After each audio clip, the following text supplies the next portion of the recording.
She didn't just turn you down, she dismantled you.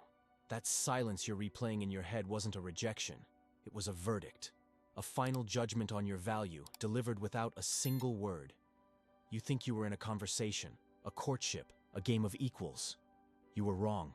You were in an evaluation, and you failed spectacularly. She didn't leave you, she exposed you.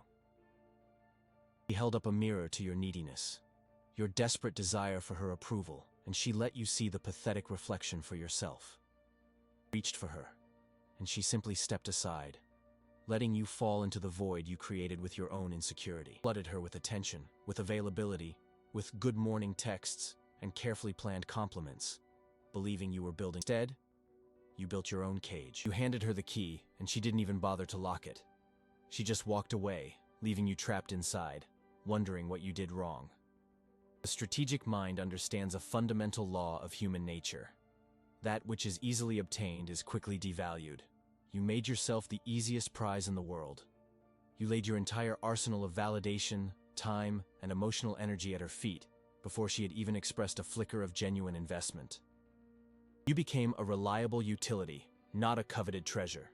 You were the dependable tap water, always available, while she was craving the rare vintage wine she had to earn. In the cold calculus of interpersonal power, you committed the ultimate sin. You revealed your strategy. Your strategy was her. Your entire campaign was built around winning her approval, and in doing so, you surrendered the one thing that could have actually captured her respect: your own unshakable center of gravity. You made her the sun your entire universe revolved around, forgetting that no one is attracted to a planet, they are attracted to a star, a source of its own light and heat. You tried to warm yourself by her fire, not realizing your only path to victory was to become a fire of your own, so powerful and self-contained that she would feel compelled to move closer to its warmth. Let's dissect the moment the war was lost, long before the final battle. Picture it. You sent the text. The one you spent 20 minutes crafting, trying to strike the perfect balance between interested and indifferent, witty but not trying too hard. You hit send, and the wait began. A minute felt like an hour. You saw the delivered receipt. Then, the ultimate tell. Read. And then, nothing. The silence that followed was a weapon, and it was aimed directly at your psychological core. Your mind raced, replaying every interaction. Did I say something wrong? Was the joke not funny? Did I come on too strong? You checked your phone again. Still nothing. You opened her social media, a digital ghost haunting her curated life, looking for clues. A story post, a picture with friends, proof that she was alive, active, and simply choosing not to engage with you. In that moment, she wasn't just a woman who didn't text back. She was a master strategist who had successfully destabilized her opponent without firing a single shot. She had taken control of your emotional state, making you a prisoner of your own anticipation and anxiety. You had given her the power to dictate your peace of mind, and she wielded it with absolute, crushing indifference. This is the silent mistake, the unspoken error that poisons every interaction before it even begins. It's the plague of the modern man, seeking validation from the very person from whom you should be commanding respect. If this feeling of being psychologically outmaneuvered is familiar, if you've ever felt your power being drained in a silent exchange without understanding why, then you have found the right territory. You are not here for comforting lies. You are here for brutal, tactical truths. Subscribe to Psychological Dominion, activate all notifications so you never miss a strategic briefing, and press the like button to signal that you are ready to stop being a pawn and start commanding the board. And in the comments, I want to know where you are fighting from. Tell me the city or country you're watching from, and share one instance where you willingly gave up your psychological ground and knew, in that gut-wrenching moment, that you had already lost the war. The fatal assumption you made is that attraction is built on accommodation. You operated under the flawed premise that by being agreeable, by being available, by being the nice guy, you were accumulating points that could later be cashed in for affection or desire. This is a lie fed to the masses to keep them docile and predictable. Power and attraction do not operate on a system of merit earned through. They operate on the principles of scarcity, mystery, and perceived value. You made yourself abundant. You revealed every mystery. And by constantly seeking her approval, you communicated that your own self-approval was insufficient. You were a product seeking a customer review to feel legitimate, instead of being a luxury brand that knows its own worth and lets the world clamor for it. She didn't reject you for being nice. She lost respect for you because your niceness was a tactic, a transparent plea for acceptance. It was a strategy born of weakness, and she could smell that weakness from a mile away. Women, like all human beings, are drawn to strength, to self-possession, to an energy that says, "My world is complete with or without you. But I am choosing to see if you are worthy of entering it." Your energy screamed, "My world is empty, and I need you to fill it." It is the most unattractive message a man can send. The ancient strategists and philosophers of power understood this dynamic perfectly. They knew that the person who controls the frame of the interaction controls the outcome. You allowed her to set the frame from the very beginning. The frame was, "I am the prize to be won, and you are the contestant who must prove his worth."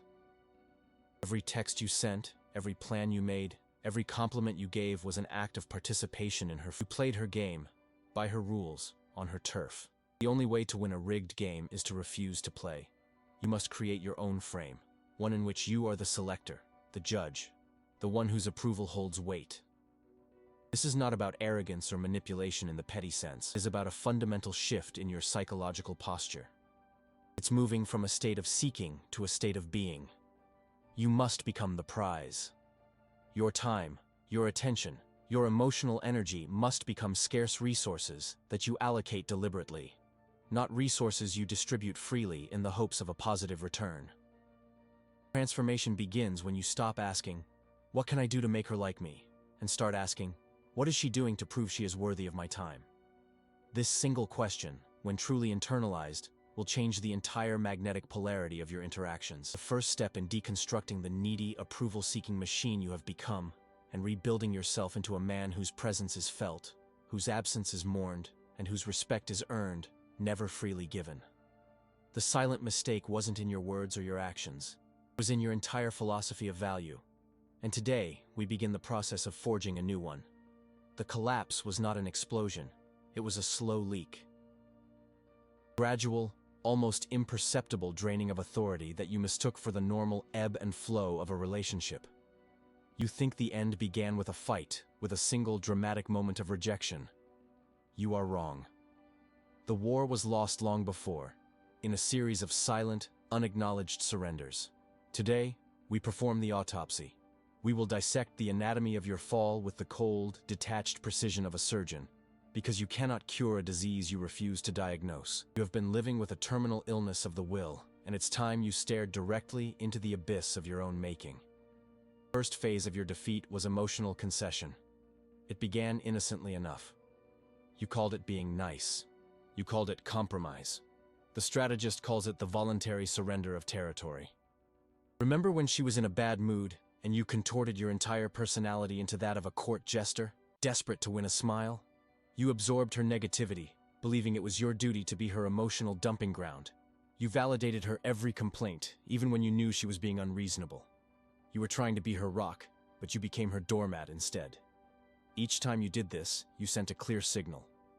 Your emotional state is secondary to hers. Your peace is negotiable, hers is paramount. She tested. You yielded. She won. Think of the plans you made. The dinner reservation you were looking forward to, the night out with your friends you hadn't seen in a month. She called. Last minute, something came up. She wanted to do something else. She just wasn't feeling it. And what did you do? You folded instantly. "No problem at all," you said, your voice a mask for the bitter taste of self-betrayal. You taught her that your time has no value, that your boundaries are merely suggestions, easily erased by her whims. You thought you were being accommodating. In reality, you were communicating that you were a low-value asset, easily manipulated and controlled. This isn't about refusing to compromise. This is about understanding that every interaction is a negotiation of value. When you consistently concede on the small things, your opinion on a movie, where to eat, how you spend your free time, you are training her to expect concession on the big things. You are programming her to see you not as an equal partner, but as a subordinate to be managed. From this foundation of emotional concession, the second phase was inevitable: the complete loss of frame control. The frame is the unspoken context of your interaction, and whoever controls it controls the relationship. From the beginning, you allowed her to set a frame of evaluation. The frame was, I am the prize, and you are the contestant. Your every action was an attempt to qualify, to prove you were worthy. You were the one double texting, the one initiating all plans, the one asking, what are we? You put yourself in the position of the supplicant, the one seeking clarity and commitment from a higher power. A man who commands respect operates from a different frame entirely. His frame is, I am the selector. I am evaluating you to see if you are worthy of my time, my energy, and my commitment. He is not chasing. He is assessing. You accepted her frame without a fight. When she said she wasn't ready for a relationship, but continued to accept your time and attention, you played along, hoping your good performance would eventually win you the prize. You were a contestant in a game you couldn't win, because the judge was also your opponent. The moment you accept her frame, you have already lost. You could have reset that frame at any moment. You could have met her ambiguity with your own indifference. You could have withdrawn your attention, forcing her to question your interest, forcing her to step into your frame and start qualifying herself to you. But you didn't. You were too afraid of losing her to risk asserting your own terms. That fear was the chain that bound you to her frame, and she knew it. This led directly to the third, most cancerous phase, the addiction to validation. Your self-worth became a currency minted exclusively by her. Quick text back from her, and you were soaring. Silence, and your entire world crumbled. You were a junkie, and her attention was your drug.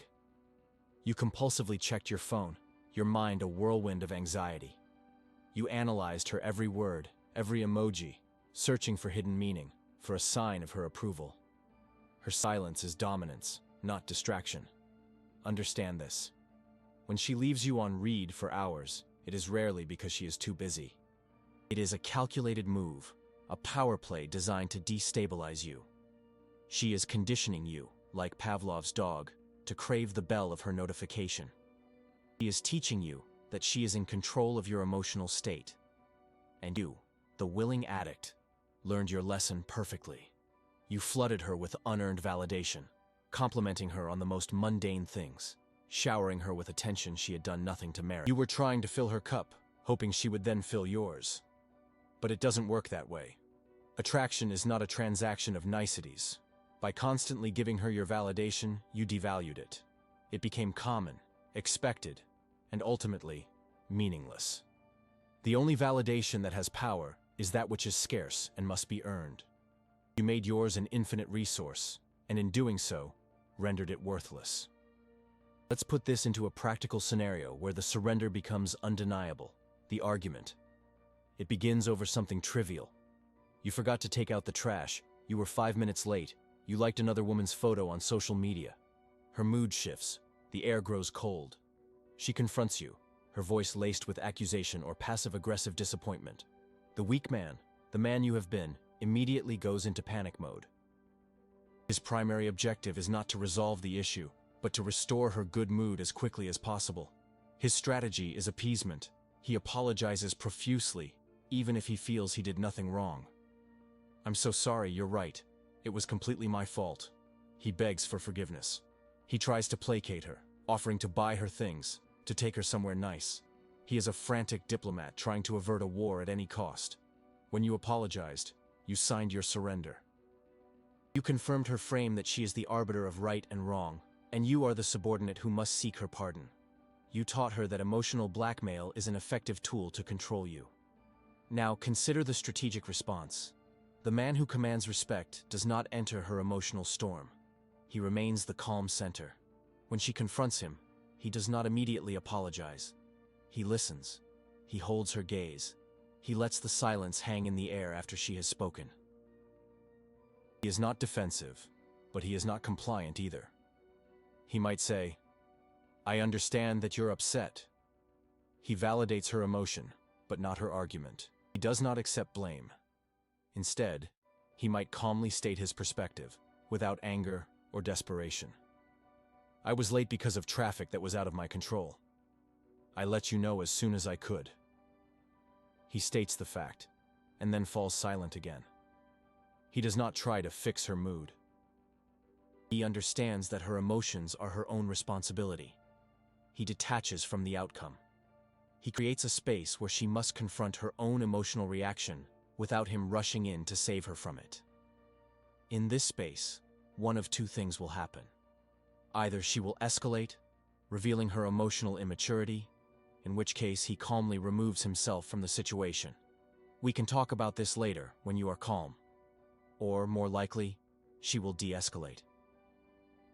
She will realize her emotional outburst is not having the desired effect. She is pushing against a mountain that will not move.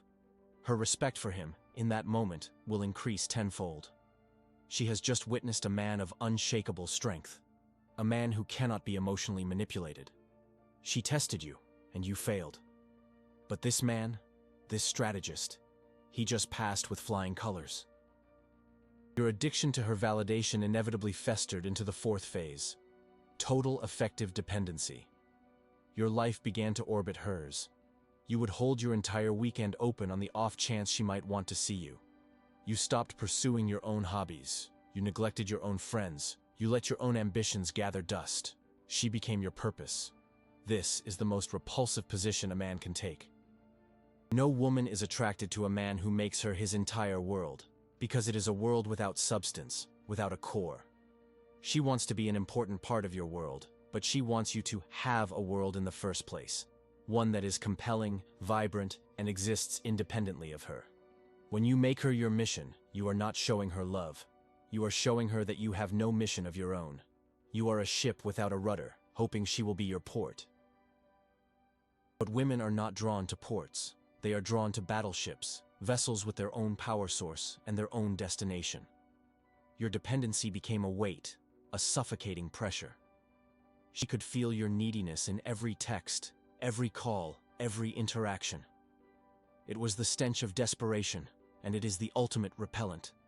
And this all culminates in the fifth and final phase of surrender, the breaking of the silence. She pulls away. Her texts become shorter, less frequent. She's busy. She's tired. The excuses pile up. The silence is a weapon, and she is wielding it with lethal precision. Your anxiety peaks. The addict needs his fix. And so, you break. You send the dreaded text. Is everything okay between us? Or worse, did I do something wrong? This is the white flag.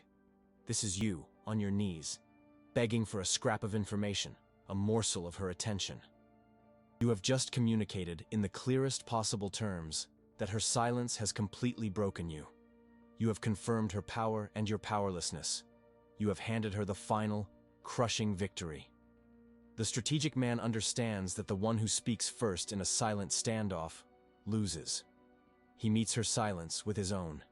He gets busier. He focuses on his work, his gym, his purpose. His world does not stop because her communication has. He radiates an aura of indifference. His silence is more powerful than hers, because it is born of abundance, not of lack.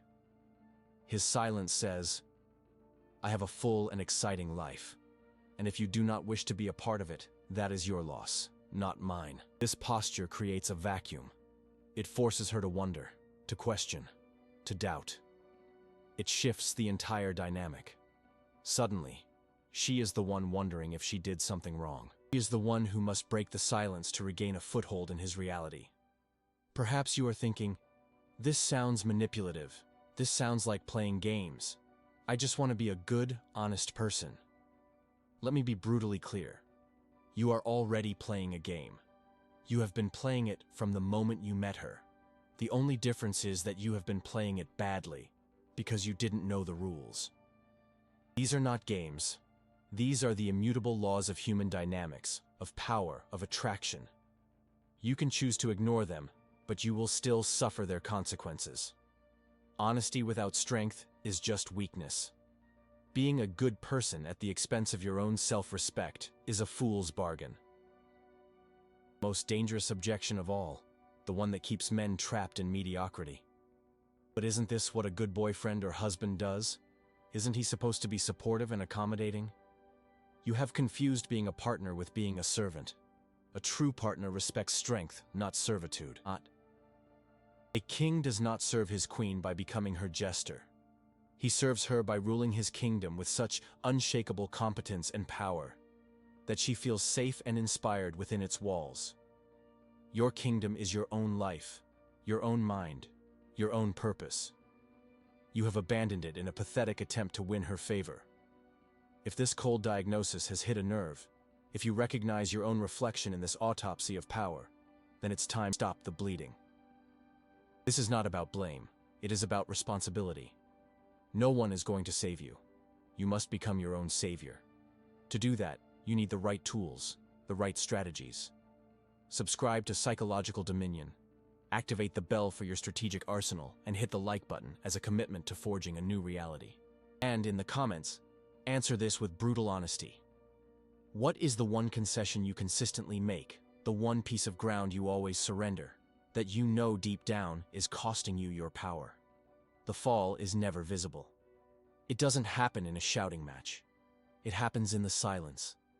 It happens in the moment you hesitate before stating your opinion. It happens in the yes you utter when your entire being is screaming no.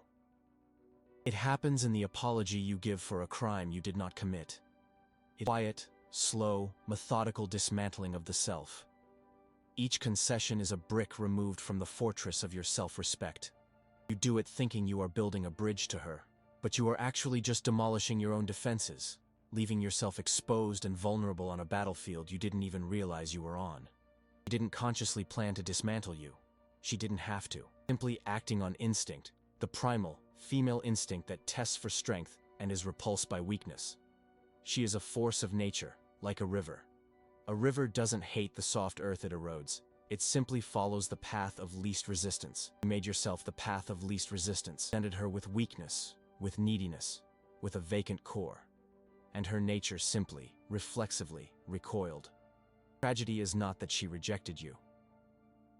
The tragedy is that you presented her with a man who was worthy of rejection. The man you have become is a phantom, a hollowed-out version of your potential, a man who negotiates for respect instead of commanding it. The work ahead is not about learning pickup lines or manipulative tricks. It is about killing this weak man you have allowed yourself to become and resurrecting the man you were meant to be, a man whose value is inherent, whose frame is absolute, and whose silence is a source of strength, not a signal of defeat. This is the beginning of your reconstruction. The diagnosis is complete. The treatment begins now. There is no going back for the weak man. Let that be the first law etched into the foundation of your new reality. The man who apologized for his own existence. The man who sought permission to desire. The man who believed his value was determined by a text message. That man is a casualty of war. Do not mourn him. Do not try to revive him. Any attempt to return to that state of being is an act of psychological suicide. There is only the construction of the new. This is not a process of healing. Healing is for wounds. You do not have a wound. You have a flawed design. This is a process of demolition and reconstruction, executed with the cold, detached precision of a military engineer. Your emotions are not your guide. They are the unreliable terrain you must now conquer and control. Your hope is not a strategy. It is a liability. Plan is everything. First command of this reconstruction is to cut the excess. In a fountain of emotional and logistical surplus. Your time, your attention, your validation, you gave it all away as if it were infinite and worthless. The first step in restoring value is to create absolute scarcity. This means you will initiate a strategic disengagement. This is not a dramatic farewell. There will be no final text message, no explanation, no "we need to talk." Such actions are born of weakness. A final plea for her to acknowledge your pain. Your departure will be silent, total, and immediate. You will vanish from her digital and physical life without a trace. You will become a ghost. This act is not for her. It is for you. It is the cauterization of the wound. By cutting off all contact, you sever the neural pathways of your addiction to her validation. You starve the beast. Her confusion, her anger, her curiosity, these are irrelevant byproducts of the procedure. Your focus is singular, reclaiming the resources you so foolishly squandered. You are taking your time back. You are taking your mental energy back. You are taking your focus back. You are hoarding these resources to fuel the reconstruction. The second command is to install the silence. Your previous silence was one of anxiety, a panicked waiting for her response. Your new silence is a weapon. It is an active, offensive measure. When and if she eventually reaches out, a breadcrumb text like, "Hey," or "Thinking of you," your old programming will scream at you to respond. It will tell you that you've won, that she misses you. This is the final test of the weak man. You will fail this test and remain a pawn, or you will pass it and seize the board. You will not respond. Not for an hour, not for a day. You may never respond at all. Or, if you do, it will be days later, with something so brief and devoid of emotional investment that it communicates one thing and one thing only. Your world no longer revolves around her. Your silence is a statement of power. It says, "My reality is so compelling, my mission so consuming, that your attempt to enter it is a minor distraction, not a priority." You are retraining her, and more importantly yourself, on the new terms of engagement. The new terms are that access to you is a privilege, not a right. You must become an absence that has weight, presence that begs. Remember this, the one who controls the silence controls the dynamic. Do not reconquer her attention. Replace the old dynamic with a sharper silence.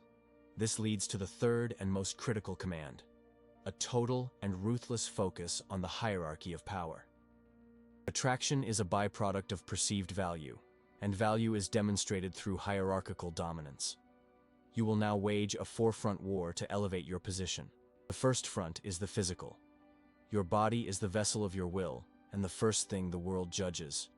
You'll treat the gym not as a hobby, but as your temple and your forge. You will build your body into a piece of living armor, a physical manifestation of discipline and power. Your posture will change. You will walk into rooms as if you own them. The second front is the financial, your purpose, your mission, your career. This is the engine of your kingdom.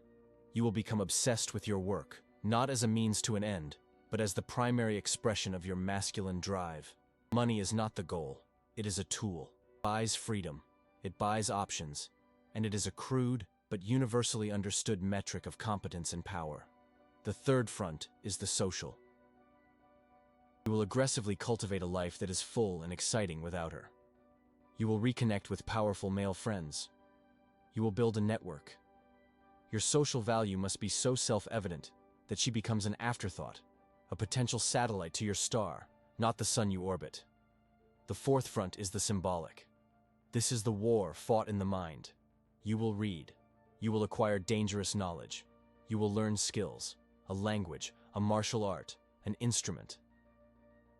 You will become a man of substance and mystery, a man whose depths she cannot possibly plumb with a simple text message. This forefront war is not a strategy to win her back. That is the thinking of the old man. This is a strategy to make you the prize. It is a plan to build a kingdom so magnificent that its ruler has no time to worry about who comes and goes from the courtyard. The ancient philosophers of power understood this principle. They knew that a man who wants to be loved will be discarded. A man who imposes a presence will be feared, and what is feared is always, on some level, respected. Your transformation must be so total that the man she knew ceases to exist. If she were to see you in 6 months, she should not recognize the energy you project. She should feel a sense of intimidation, of awe, of having catastrophically misjudged your value. This is not hope. This is a blueprint. You are not wishing for a different outcome. You are engineering one. You are moving from a passive object in her reality to the active dominant force in your own. She becomes a non-factor. And in the cold calculus of human nature, nothing is more attractive than a man who has no need for you whatsoever. You are ready to stop being a casualty and start being a commander, then your training must be consistent. Subscribe to Psychological Dominion and activate all notifications, because every briefing is a weapon for your arsenal. Press the like button as a declaration of war against the weak man you are leaving behind. And in the comments, I want your first tactical commitment. Of the 4 fronts of reconstruction, physical, financial, social, or symbolic, which one will you attack with absolute, unrelenting force starting today, and why? Your public declaration is your first act of power in this new war. This is not about getting her back. This is about building a man who would never have lost her in the first place. The man you are becoming does not seek approval. He is the approval. Your focus is now your sword and your shield. Wield it without mercy. The thirst for victory must replace your thirst for her. Let the reconstruction begin. The reconstruction is complete. The scaffolding has come down, and in its place stands a fortress. Your mind is no longer a chaotic battlefield of hope and anxiety. It is a command center, cold, quiet, and ruthlessly efficient. You have followed the commands. You have starved the addiction. You have waged the 4-front war, physical, financial, social, and symbolic, not for an audience of one, but for an empire of one, you. And then, inevitably, the ghost returns. The notification arrives. It is not with a bang, but with a quiet chime you barely register. Her name on your screen. A simple message, engineered to be casual, to feign indifference, but you see it for what it is. A probe. Reconnaissance mission sent into your new reality to see if the old puppet still dances. Hey, stranger. Been a while. How are you? The ghost of the man you were feels a jolt. It is a phantom limb, an echo of a dead nervous system. That old man would see this as the finish line, the victory. He would believe his silence worked as a tactic to win her back. He would spend an hour crafting the perfect reply, cool, but not too cold, interested, but not eager. He would re-enter the game, believing he now had the upper hand, only to find himself once again playing by her rules, on her board, dead. He will not be resurrected. You, the commander of your own reality, see the message and feel nothing but a mild, detached curiosity, like a biologist observing a specimen. You do not see a second chance. You see a test, a final exam you didn't even know you were scheduled to take. And you realize the only way to pass is to not show up at all. You put the phone down. You do not reply, not in an hour, not in a day, not ever. The silence is no longer a strategy you employ. It is a fundamental property of the universe you now inhabit. Your communication is an object that has entered your gravitational field, and you are so massive, so dense with purpose, that it simply disintegrates upon entry, leaving no trace. This is the moment you understand the true nature of power. You spent months, perhaps years, learning the rules of her game. You studied her moves, her tactics, her emotional feints. You thought the goal was to flip the chessboard and declare checkmate. But the ultimate victory is not flipping the board. It is realizing the game is too small for you. It is walking away from the table entirely, not out of anger or spite, but out of a profound and unshakable boredom with the prize. You are no longer playing chess for the affection of a queen. You are building an empire, and she does not even have a security clearance to enter the palace grounds. Her follow-up texts may come a week later. A question mark, a meme, an old inside joke. They are distress flares from a sinking ship you have already sailed past. She is confronted with a reality her ego cannot comprehend. A man who was once a desperate open book has become a locked vault. A man whose entire world revolved around her now has a world so vast, she cannot even see its borders.